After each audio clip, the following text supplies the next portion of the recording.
बिहार की बात में आज बात करेंगे हम लोग बिहार की बदलती हुई राजनीतिक गतिविधियों पर। देखिए, बिहार में जो सिचुएशन बन रहा है, जो परिस्थितियां बन रही हैं, वो 1990 वाली शुरू हो गई है।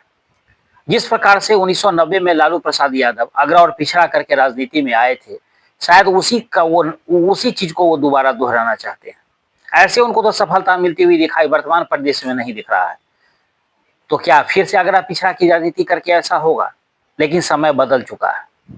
ये बात आज से 35 साल पुरानी है। लेकिन लोगों की मानसिकता बिहार है, जाति की बात होती है और जाति पर वोट पड़ते हैं और जाति की राजनीति होती है। तो कुछ ना कुछ फर्क तो जरूर पड़ेगा अगर उसमें वो सफल रहे तो। उनकी योजना भी कुछ पीडीए जैसे ही जो अखिलेश यादव की उत्तर प्रदेश में है, वो भी वो सोच रहे हैं। विगत पिछले दिनों में 3-4 महीनों में जिस प्रकार से तेजस्वी यादव के क्रियाकलाप में परिवर्तन आए हैं और जिस प्रकार से वो जितने भी सवर्ण नेता उनसे उनको साइडलाइन करने में लगे हुए थे या उनकी महत्ता घटाने में लगे हुए थे, उसे यह साफ जाहिर होता है कि उनकी मंशा क्या है। एक सोची समझी रणनीति के तहत यह काम हो रहा है। जबकि वो कहते हैं कि ए टू जेड की पार्टी है, यानी ए टू जेड यानी सबको समान रूप से लेकर के चलने वाली पार्टी, लेकिन ऐसा लग नहीं रहा है। अभी आप देखें कि एक विधायक के कार्यक्रम में उनके साथ एक मुखिया जी थे, उन्होंने सीधा सीधा कहा कि भूरा बाल साफ करो, जो कहा गया था वो बिल्कुल सही कहा गया था। तो भूरा बाल को साफ करना जरूरी है। भूरा बाल जो बिहार में रहते हैं वो तो भली भांति जानते हैं, लेकिन एक बार बता देना जरूरी है। भ से भूमिहार, रा से राजपूत,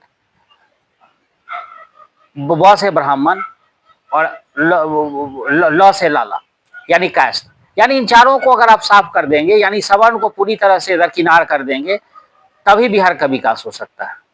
अब कैसे, ये तो बाकी लोगों को समझ में नहीं आ रहा है। शायद लालू प्रसाद यादव या उनके पुत्र को ज्यादा समझ आ रहा होगा, या एनडीए गठबंधन को आ रहा होगा। अगर एनडीए गठबंधन में भूरा बाल साफ करने का नारा दिया जा रहा है और इस पर किसी प्रकार से बड़े नेता किसी प्रकार की कोई सफाई भी नहीं दे रहे, वरिष्ठ नेता हैं मनोज झा, राज्यसभा सांसद हैं, प्रवक्ता भी हैं, वो हमेशा सामाजिक समरसता और कम्युनल हार्मोनी की बात करते हैं, लेकिन अभी तक उनका कोई उत्तर नहीं आया इस पर। सब लोग मौन हैं, यानी मौन सहमति है। इससे साफ होता है कि बिहार की राजनीति किस दिशा में जा रही है। मैंने कार्यक्रम में कहा था कि आखिर नीतीश कुमार को इतना पसंद क्यों किया जा रहा है, चाहे वो अल्पसंख्यक हो या सवर्ण हो, कोई भी हो, उनके साथ वो अन्याय नहीं होने देते।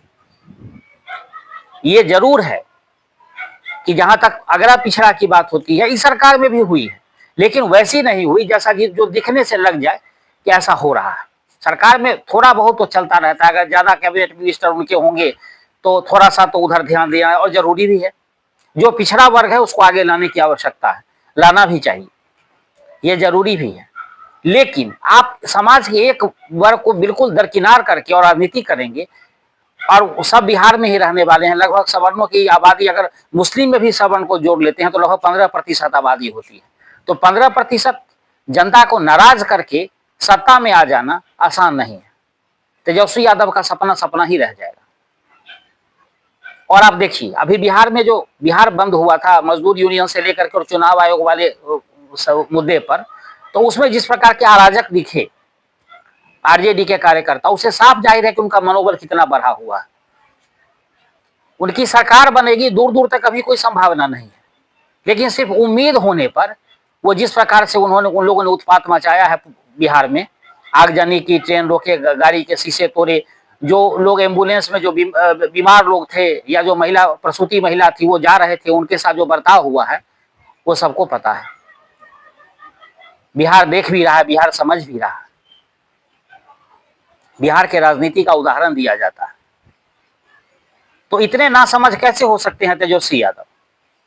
लालू प्रसाद यादव राजनीति से बिल्कुल संन्यास ले चुके थे, लेकिन फिर से वो राष्ट्रीय अध्यक्ष बन गए। यानी पुत्र मोह उनको धृतराष्ट्र से ज्यादा हो गया है।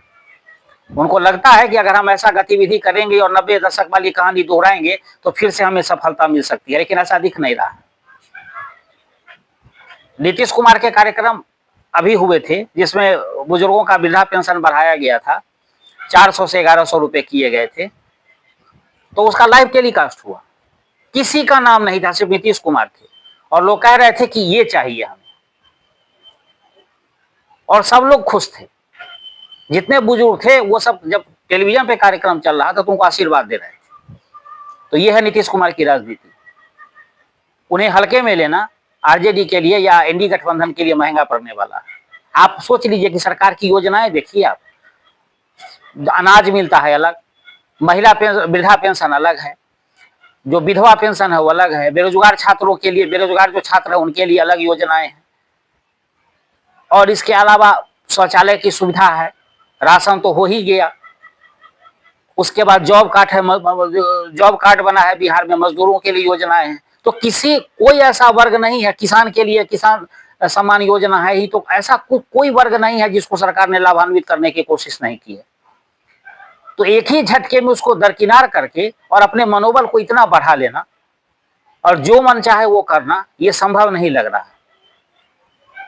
और राहुल गांधी का भी इसमें समर्थन है, संविधान लेके अब तक घूम रहे हैं। कभी किसी ने देखा तो संविधान के किताब के नाम पर ऊपर से वो बोर्ड लगा हुआ था और नीचे में कुछ भी नहीं था, खाली किताब लेके घूमते हैं, जो मर्जी वो संविधान में अपने मन से लिखते हैं और कहते हैं कि भाजपा सरकार संविधान बदलना चाहती है। तो संविधान तो वो खुद बदलना चाहते हैं, जैसी उनकी इच्छा होती है वो कोरे कागज पर वैसा लिख लेंगे, संविधान उनके अनुसार चलेगा। वो लोगों के बीच में जाते हैं, कहते हैं कि रोज आपकी सरकार जमीनें छीन रही है। किसकी जमीन छीन रही है? राहुल गांधी को यही नहीं पता है कि उनको जानकारी का अभाव है। और इस स्थिति में लगता है कि बिहार की राजनीति इस प्रकार से करवट ले रही है और प्रशांत किशोर जैसे नेता और बाकी सब भी मुखर हो रहे हैं, उसमें राजद का सपना सपना ही रहेगा।